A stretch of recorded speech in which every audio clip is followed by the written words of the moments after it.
everyone. Welcome to our channel Combined CS the Extra Step. Dear learners, अगर आपने कल का वीडियो देखा होगा तो कल we have started from the basics of set theory. As you all know कि अगर हम टारगेट लेके चल रहे हैं कि 55 डेज में हमें कोर्स कंप्लीट करना है, तो इन केस अगर किसी ने वो वीडियो देखा है और उनको कोई भी डाउट है कि मैम मुझे ये टॉपिक क्लियरली नहीं समझ में आया, तो आप मुझे कमेंट सेक्शन में पूछिएगा, मैं उसका अलग से एक वीडियो बना दूंगी. Now moving to the next topic is जो सेट थ्योरी में कल हमने what is set theory, set क्या होता है, उसमें आपके डिफरेंट प्रॉपर्टीज क्या होते हैं, किस तरीके के क्वेश्चंस आते हैं, वो हमने सारा पॉइंट तो डिस्कस कर लिया. मतलब we have seen the overview of set theory. Now let us move next step is now we need to understand what is subset and what is proper subset, because अगर आप इसके concept को समझेंगे then फिर हम इसके आगे relations, functions and cartesian products की बात करेंगे. तो let us see with an example. Suppose ये हमने यहाँ पे एक यूनिवर्स लिया है, तो यूनिवर्स में आप समझो कि मैंने ऐसा बोल दिया कि यूनिवर्स में आपका ए से लेके जेड तक एलिमेंट्स है. करेक्ट? वी ऑलरेडी नो कि ये यूनिवर्स है और यहाँ पे इस सेट को रिप्रेजेंट करने के लिए हम कर्ली ब्रेसेस का यूज करते हैं और मैंने यहाँ पे अल्फाबेट्स लिया है. तो अब यहाँ पे आप समझिए मैंने इसको रिप्रेजेंट कैसे करना है. तो मैं यहाँ पे लिखूंगी यूनिवर्स में आपका ए टू जेड है. इसके बाद मैंने यहाँ पे क्या लिखा कि एक नया सेट मैंने लिया, उस सेट में मैंने क्या वैल्यू रखा ए और बी. मैंने एक दूसरा सेट लिया ए बी सी डी. तो व्हाट आई एम टेकिंग इसकी मैंने यहाँ पे डिफरेंट तरीके के एलिमेंट्स को लिया. अब हमें ये समझना है कि सबसेट क्या होगा. सपोज सबसे पहले तो आपको ये समझना है कि ये जो यूनिवर्स है, यूनिवर्स में ए और बी ये दोनों क्या हो जाएगा, उस यूनिवर्स का सबसेट हो जाएगा. सबसेट मीन्स व्हाट कि अगर सपोज मैंने यहाँ पे ए टू जेड कोई एलिमेंट लिया, अगर मैं चाहूँ तो यहाँ पे ए इक्वल्स टू कुछ भी लिख सकती हूँ, बी सी, और मैं बी इक्वल्स टू भी कुछ भी लिख सकती हूँ, पी क्यू. सपोज मैंने आर ले लिया. तो यहाँ पे आप क्या समझ रहे हो कि ये जो एलिमेंट्स है, अगर आप सेट के अंदर कुछ भी वैल्यूज को रखोगे that values is known as element. तो ये एलिमेंट किसको बिलोंग कर रहा है, यूनिवर्स को. पी क्यू आर किसको बिलोंग कर रहा है, यूनिवर्स को. इट मीन्स व्हाट कि अगर मैंने ऐसे एलिमेंट्स लिए जो एलिमेंट्स इस यूनिवर्स का पार्ट है then this is known as subset. As for example अगर मैं आपसे ये पूछूं कि अगर मैंने लिखा ए इक्वल्स टू मैंने डाला 1 2 ए कॉमा बी, तो प्लीज टेल मी कि क्या ये यूनिवर्स का पार्ट होगा. Is this a subset? No. क्यों? क्योंकि यहाँ पे जो 1 और 2 एलिमेंट है, क्या वो 1 2 एलिमेंट यूनिवर्स में प्रेजेंट है, नहीं प्रेजेंट है. अगर मैंने यहाँ पे ऐसे लिखा होता, सपोज मैंने लिखा होता यूनिवर्स जिसमें 1 से लेके 2 से लेके आपके इंफिनिटी तक है, एंड तो फिर आप इसको ऐसे बोल सकते हो ठीक है कि अगर मैं यहाँ पे इसको रिमूव करूं तो आप यहाँ पे बोल सकते हो कि हाँ now this A belongs to this universe. So I hope एक छोटे से एग्जांपल से आपको यहाँ पे सबसेट का कॉन्सेप्ट क्लियर हुआ होगा. तो सिमिलरली अब मैंने यहाँ पे क्या लिखा, बी एक, यहाँ पे मैंने फिर से एक एलिमेंट्स ले लिए कई सारे. अब उसमें मैंने यहाँ पे ए की वैल्यूज ए और बी ली. तो यहाँ पे आप केस 1 ये बनता है. सपोज अगर मैंने ए में वो सारा एलिमेंट एग्जैक्टली कॉपी किया, तो क्या ए बी का सबसेट है, तो ऑब्वियसली ये ट्रू होगा. ट्रू इसलिए होगा बिकॉज सबसेट की ये प्रॉपर्टी ये बोलती है कि अगर कोई एलिमेंट है, उसका कोई भी एलिमेंट अगर आप लोगे तो वो सबसेट प्रॉपर्टी को होल्ड करेगा. नेक्स्ट थिंग इज कि मैंने केस 2 यहाँ पे क्या लिखा है. केस 2 में मैंने ए की वैल्यूज को आइदर 5 लिखा है या फिर मैंने एम्प्टी सेट को लिखा है. तो क्या एम्प्टी सेट इस बी को बिलोंग कर रहा है, तो ये भी आपका ऑप्शन क्या हो जाएगा, ट्रू. बिकॉज कल ही हमने ये समझा था जो आपका एलिमेंट है 5 एक ऐसा एलिमेंट है जो हर यूनिवर्स को बिलोंग करेगा. यूनिवर्स के जितने भी एलिमेंट्स होंगे आप उसको 5 उसका एलिमेंट पार्ट सब पार्ट होगा. तो ये भी आपका ट्रू हो जाएगा. नेक्स्ट थिंग तो मैंने यहाँ पे केस 3 लिया है. केस 3 में आप देखो मैंने क्या किया है, इस 5 में से मैंने सिर्फ 2 एलिमेंट को लिया है. तो ये भी आपका क्या होगा, सबसेट प्रॉपर्टी को होल्ड करेगा. तो ये आपका होता है सबसेट. सबसेट को रिप्रेजेंट कैसे करते हैं, यहाँ पे जो आपका एक यूनिवर्स रहेगा, जो आपका लार्ज सेट रहेगा, उसको आप आरएचएस में लिखोगे और जो एलएचएस में आप लोगे वो आपका उसका एलिमेंट होगा जो उसमें बिलोंग करता है. तो this was the representation of subset. इसमें एक और एक कॉन्सेप्ट आता है प्रॉपर सबसेट का, और काफी ऐसे लर्नर्स होते हैं जिनको सबसेट और प्रॉपर सबसेट में कंफ्यूजन होता है, इसीलिए मैंने आज ये टॉपिक लिया है. प्रॉपर सबसेट मीन्स व्हाट, इसका एक कंडीशन है if A is a subset of B, then A not equals to B. अब यहाँ पे आपको ये समझना है, ये तो हमने ऑलरेडी अभी समझ लिया कि अगर सपोज मैंने यहाँ पे ए बी लिखा तो ए बी इसका सबसेट है, ठीक है। अब यहाँ पे मैंने कंडीशन डाल दिया ए नॉट इक्वल्स टू बी। तो अब इसी एग्जाम्पल को हम फिर से कोट करेंगे। इस एग्जाम्पल को फिर से सपोज मैंने कोट कर लिया, इसको मैं रब कर देती हूँ। अब आप यहाँ पे देखो, यहाँ पे मैंने क्या लिखा है, आप ये समझिए यहाँ पे बी गिवन है, ठीक है। यहाँ पे बी गिवन है और ए को मैंने क्या ले लिया, ए बी सी डी। तो अगर आप यहाँ पे देखोगे तो यहाँ पे क्या होगा, ए इक्वल्स टू बी हो गया। मतलब कि अगर बी में A B C D 5 elements है तो मैंने ए में भी 5 एलिमेंट्स लिखा। तो this is not a proper subset, because proper subset का ये रूल होता है कि आपका ए सबसेट होना चाहिए बट उसमें एक भी एलिमेंट, सिंगल एलिमेंट में डिफरेंस होना चाहिए। एज फॉर एग्जाम्पल, अगर मैं यहाँ पे लिखती हूँ A equals to A comma B, तो ये आपका प्रॉपर सबसेट होगा, बिकॉज यहाँ पे सारे एलिमेंट्स नहीं हो रहे। अगर मैं ए की वैल्यू सपोज मैंने लिख दिया ए बी सी डी, तो ये भी आपका क्या हो जाएगा, प्रॉपर सबसेट हो जाएगा। इट मीन्स कि कोई एक एलिमेंट जो इस यूनिवर्स में बिलोंग करता है वो आपके प्रॉपर सबसेट में नहीं होना चाहिए, ठीक है। तो आई होप आपको ये क्लियर हो गया होगा। स्टिल अगर आपको ये नहीं समझ में आ रहा होगा तो आप मुझे कमेंट सेक्शन में लिखिए, तो हम फिर नेक्स्ट सेशन में और इस पे एग्जाम्पल्स को कोट करेंगे। तो ये जो तो हमने अभी टॉपिक पढ़ा, सबसेट और प्रॉपर सबसेट, कहने को तो ये बहुत छोटा टॉपिक है, पर मैं बता दूं फ्रेंड्स, अगर आप ये छोटे छोटे टॉपिक्स नहीं समझेंगे तो आपको इसके क्वेश्चंस को कोड करने में बहुत मुश्किल आएगी। Moving to the next thing, यहाँ पे मैंने एक रिमार्क लिखा है। तो रिमार्क ये लिखा है कि A, this is the way हम रिप्रेजेंट करते हैं प्रॉपर सबसेट को। This is A is a proper subset of B. It means कि वो हमेशा क्या हो जाएगा, every proper subset is subset. अब ये जो एक स्टेटमेंट है ये आपके ट्रू और फॉल्स में बहुत बार एग्जाम में आया है। मैंने क्या बोला कि जो प्रॉपर सबसेट है, प्रॉपर सबसेट वो क्या होगा, वो एवरी टाइम आपका सबसेट होगा। हमने अभी देख लिया एग्जांपल से कि अगर सपोज यहाँ पे जो बी है, ए बी सी डी है, तो आपका प्रॉपर सबसेट अगर मैंने ए लिया तो ए किसको बिलोंग कर रहा है, वो सबसेट बी है, ठीक है। बट अगर मैं इसका रिवर्स पूछूं, रिवर्स मीन्स व्हाट, कि अगर मैंने ये पूछा कि सबसेट, ठीक है, ए की वैल्यू सपोज आप ए बी सी डी अगर लेते हो, ए की वैल्यू ए इक्वल्स टू ए और बी भी आपका सेम ही है, तो क्या every subset is a proper subset? तो ये स्टेटमेंट क्या हो जाएगा डियर फ्रेंड्स, फॉल्स। तो यहाँ पे एक छोटे से एग्जाम्पल से मैं आपको ये एग्जाम्पल, इस रिमार्क को एक्सप्लेन करने की कोशिश की हूँ कि every proper subset is also a subset, but इसका रिवर्स ट्रू नहीं होगा। तो आप अगर इस वीडियो को देख रहे हैं तो मैं आपसे ये भी रिक्वेस्ट करूंगी कि आप वीडियो के साथ वीडियो को पॉज करके अपने शॉर्ट नोट्स बनाइए, बिकॉज एग्जाम में आप हर एक चीज को उस टाइम पे याद नहीं कर पाओगे। तो तरीका ये होना चाहिए कि आपने आज जो पढ़ा उसमें आप छोटे छोटे ये पॉइंट्स को लिखते जाइए। सेकेंड थिंग, इसी कल हमने देखा था पावर सेट की बात। तो पावर सेट में हमने क्या समझा था कि अगर कोई सेट आपको गिवन है तो उसका अगर 2 to the पावर आप लोगे then that is known as power subset. तो एज फॉर एग्जाम्पल आप देखो, रिसेंट ईयर डेट 2015 में इन्होंने एक क्वेश्चन पूछा था। उन्होंने आपको सपोज करिए ये मैंने एक सेट ले लिया ए में इन्होंने इतने एलिमेंट्स दिया और आपसे ये पूछा था सिंपल सा क्वेश्चन कि पावर सेट ऑफ ए क्या होगा। तो आप मुझे बताइए इसका आंसर क्या होगा इन द कमेंट सेक्शन, बिकॉज मैं ये चाहती हूँ कि अगर if I am making a video तो लेट मी नो कि कितने लर्नर्स ऐसे हैं जो इस वीडियो को देख रहे हैं and they are grasping the knowledge. So please put down in the comment section कि पावर सेट क्या होता है। पर यहाँ पे आप आंसर्स लिखने से पहले मैं आपको पावर सेट थोड़ा सा एक्सप्लेन कर देती हूँ। सपोज मैंने ए इक्वल्स टू लिया 1,2, तो ए एक ऐसा सेट है जिसमें 2 एलिमेंट है। तो इसका पावर सेट क्या निकलेगा डियर फ्रेंड्स, पावर सेट को आप इस तरीके से रिप्रेजेंट करेंगे। तो फॉर्मूला क्या है, 2 to the पावर ए। तो 2 to the पावर ए में कितने नंबर ऑफ एलिमेंट्स है, तो यहाँ पे क्या आ जाएगा आंसर 4। तो आप कैसे लिखोगे, अगर इसका पावर सेट ऑफ ए निकालना है तो ऑब्वियसली ये होगा 5, देन 1, 2, 1, 2। दिस इज द वे आप पावर सबसेट निकालोगे। जैसे हमने कल पढ़ा था कि फाई क्या, phi is a empty set. तो फाई एक ऐसा एलिमेंट है जो अपना भी सबसेट होता है, किसी यूनिवर्स का भी सबसेट होता है और किसी एलिमेंट का भी सबसेट होगा। तो फाई तो डिफॉल्ट आ गया यहाँ पे।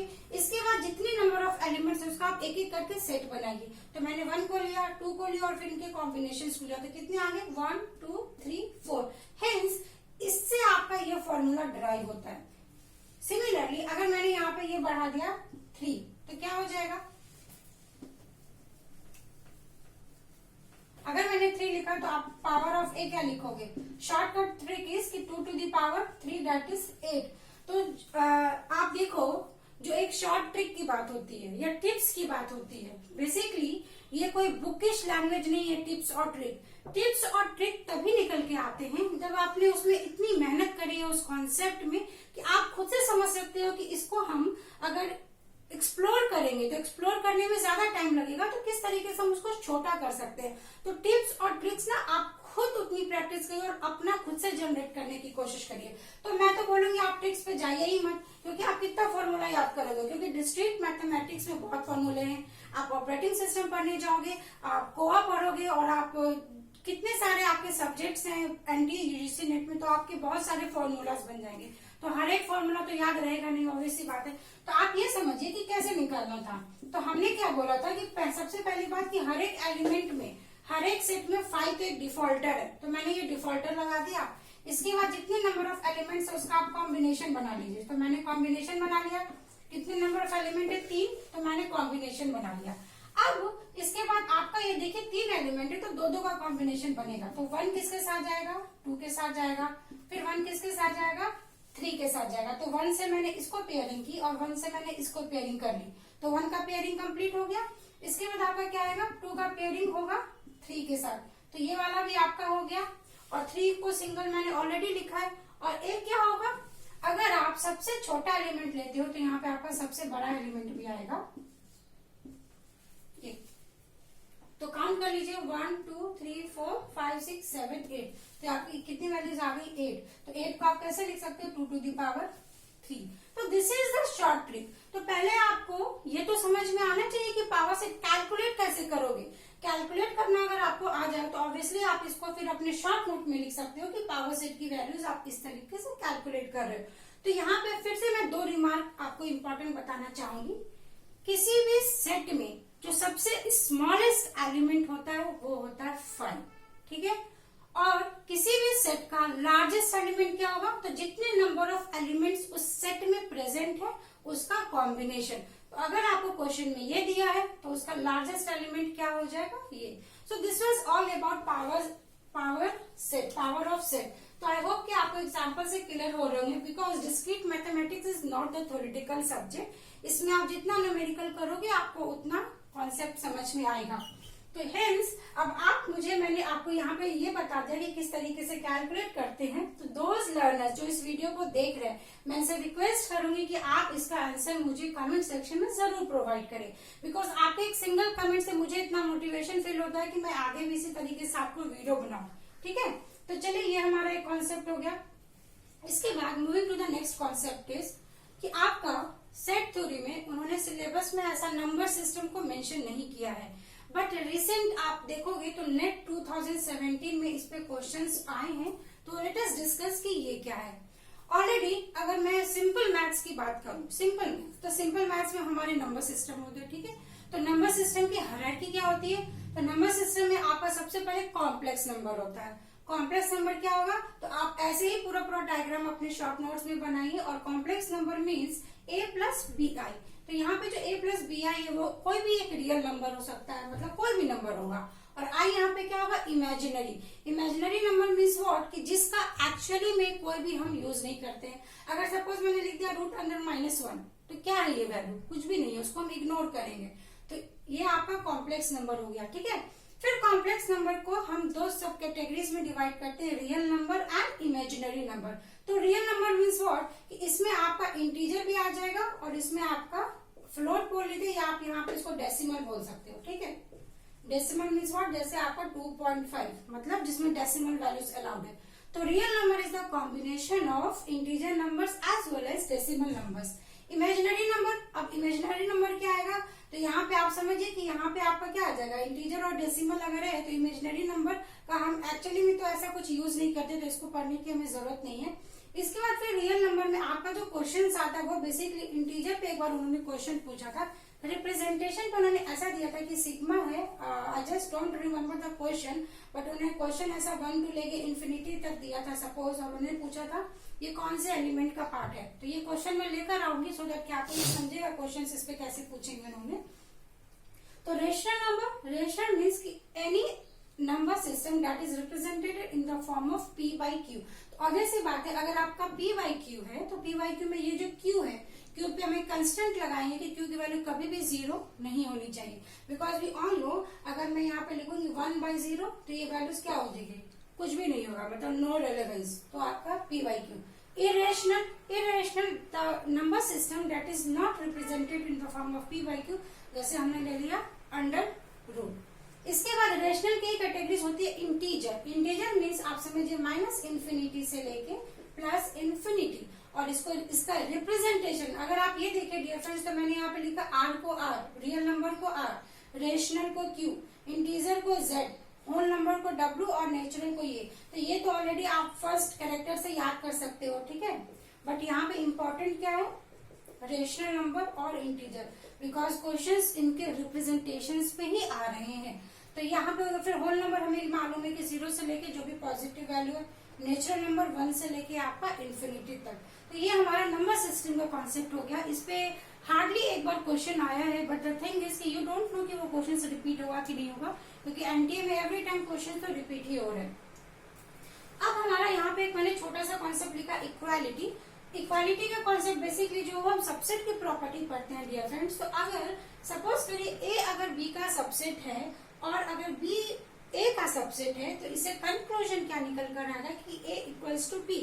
अब आप सोचेंगे कि हम इस मैंने दो वीडियो लिया उसमें से यहाँ पे कितने सारे फॉर्मूलाज बन रहे, तो नहीं, आपको कुछ भी नहीं याद करना है। आप ऐसे समझ लीजिए कि इसको एग्जाम्पल में कोट करिए, ए सबसेट है बी का, ठीक है। तो हमने रैंडम नंबर ले लिया बी इक्वल्स टू 1 2 3, ठीक है। अब ए इसका सबसेट है, मतलब ए में क्या हो सकता है, एक सिंगल 1 हो सकता है, एक सिंगल 2 हो सकता है, एक सिंगल 3 हो सकता है, या आप कॉम्बिनेशन बना लीजिए 1 2 हो सकता है, 1 3 हो सकता है, 2 3 हो सकता है, और 1 2 3 हो सकता है, करेक्ट। इतने नंबर ऑफ पॉसिबल कॉम्बिनेशंस बनेंगे।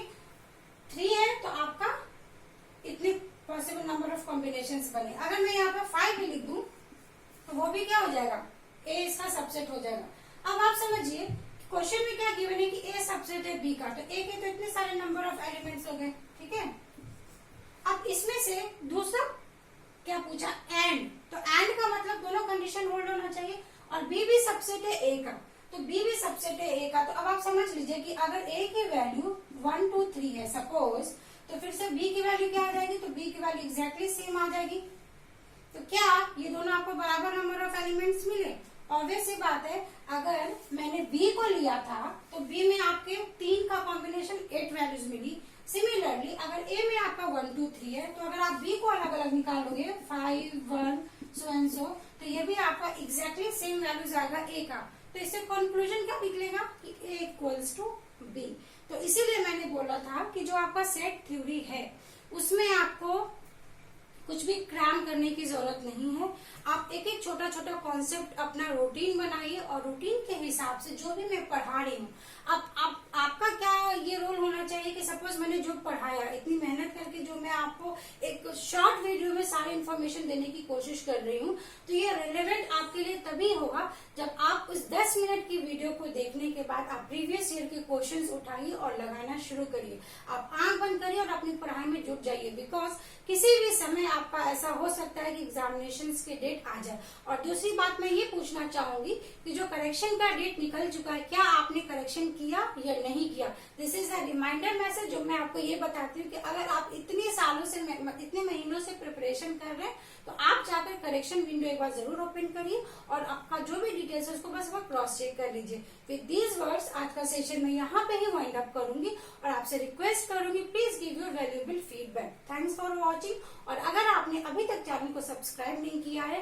तो जो भी एनटीए यूजीसी नेट के एस्पिरेंट्स है या जो ऐसे भी कॉलेज यूनिवर्सिटी के स्टूडेंट्स है जो अभी घर पे बैठे हैं कोविड-19 की वजह से, तो ये उनके लिए गोल्डन अपॉर्चुनिटी है कि आपके जो discrete mathematics is the most important topic of computer science, तो आप थोड़ा टाइम निकाल के थोड़ी थोड़ी स्टडीज को जरूर कंटिन्यू करें बिकॉज यू डोंट नो कि आने वाले समय में आपके पास कितनी बड़ी अपॉर्चुनिटीज आएगी, but because you are not serious about your future वो अपॉर्चुनिटीज आपके हाथ से निकल जाएगी। With these words I hope कि आपको ये वीडियो अच्छा लगा होगा, तो please write me down in the comment section. Thanks for watching. Thank you.